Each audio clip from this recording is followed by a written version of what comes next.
વડોદરા જિલ્લાના ડીસર તાલુકાના વાંકાનેડા ગામે ગેરકાયદે રેતી ખનન સામે ખાન અને ખનિજ વિભાગે લાલ આંખ કરતા મોટી કાર્યવાહી હાથ ધરી છે.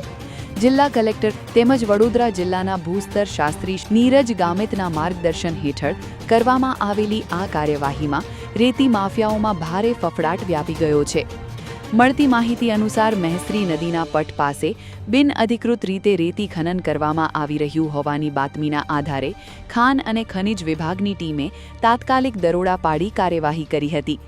દરોડા દરમિયાન ગેરકાયદે ખનનમાં સંડોવાયેલા વાહનોને ઝડપી લેવામાં આવ્યા હતા. આ કાર્યવાહીમાં કુલ અંદાજિત ₹1,60,60,00,000નો મુદ્દામાલ જપ્ત કરવામાં આવ્યો છે, જેમાં 2 હિટાચી મશીન અને 3 ડમ્પરનો સમાવેશ થાય છે. જપ્ત કરાયેલા તમામ વાહનોને ખાન અને ખનિજ વિભાગ દ્વારા કબજે લેવામાં આવ્યા છે.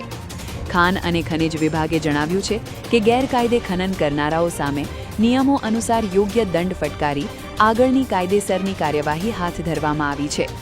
જિલ્લાના કુદરતી સંપત્તિના રક્ષણ માટે આવી કાર્યવાહી આગામી સમયમાં પણ વધુ કડકાઈથી ચાલુ રહેશે.